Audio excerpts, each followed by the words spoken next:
साधं हे राज्य सरकारला 30 मोर्चे मराठा मुख्य मोर्चे निघाले. 34% असलेला महाराष्ट्रामध्ये मराठा समाज, सर्वात आक्रमक असलेला मराठा समाज, सर्वात ताकदवर असलेला मराठा समाज एवढा लाखोच्या संख्येने बाहेर निघतो, मोठ्यातले मोठे रेकॉर्ड ब्रेक करतो. कुठे बीबीसी असेल ते मोठ्यातले बाहेरचे लोक येतात ते बाबा एवढे लाखोनी लोक कसे निघतायत, एवढी चर्चा महाराष्ट्रामध्ये, राज्यामध्ये, देशामध्ये आणि आंतरराष्ट्रीय पातळीवर होते. आणि हे सगळं झाल्यानंतर पण ह्या राज्य सरकारला साधं एक ऍफिडेव्हिट पण मराठा आरक्षणाचं दाखल करायला होत नाही. म्हणजे आपण सर्वजणांनी विचार केला पाहिजे, आपण कोणाकडून अपेक्षा ठेवतोय.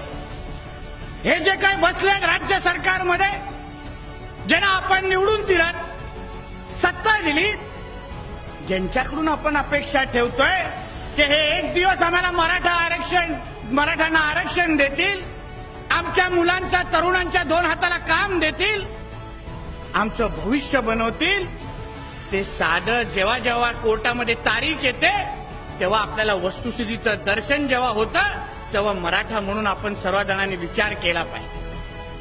आपली काय लायकी आहे या राज्य सरकारच्या समोर.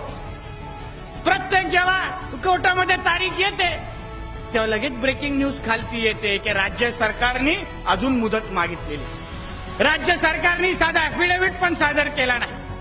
म्हणजे एका बाजूने माननीय मुख्यमंत्री बोलतात की आम्ही मराठा आरक्षणासाठी कटिबद्ध आहे, दुसरे त्यांचे सगळे मंत्री बोलतात आम्ही मराठ्यांना आरक्षण देणार आहे, ते शिवसेनेवाले बोलतात मराठा आरक्षण मिळालंच पाहिजे. अरे जेव्हा बीजेपीला मराठा आरक्षण पाहिजे, मुख्यमंत्री साहेबांना मराठा आरक्षण पाहिजे, शिवसेनेला मराठा आरक्षण पाहिजे, तर मग कोर्टामध्ये ऍफिडेव्हिट देण्यासाठी ह्यांचे कोणी हात बांधले हाच विषय अजून मला कळलेला नाही. मी मराठा आरक्षणाच्या निमित्ताने जवळपास 20 सभा घेतल्यात महाराष्ट्रात. सगळीकडे मी सांगतो का बाबा मी काय विनंती किंवा आपल्याला विनंती करण्यासाठी आलो नाही की निवेदन देण्यासाठी आलो नाही. मी सगळीकडे एवढंच सांगतो की बाबा मी आगीत तेल ओतण्यासाठी आलेलो आहे. मला काहीतरी इथे घडलं पाहिजे.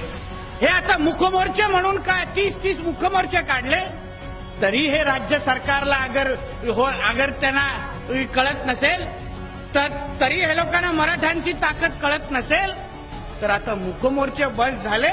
आता मुखमोर्चे सोडून आता ठोक मोर्चे तुम्ही जेव्हा काढाल तेव्हा तुम्हाला निश्चित पद्धतीने न्याय. बस भूमिका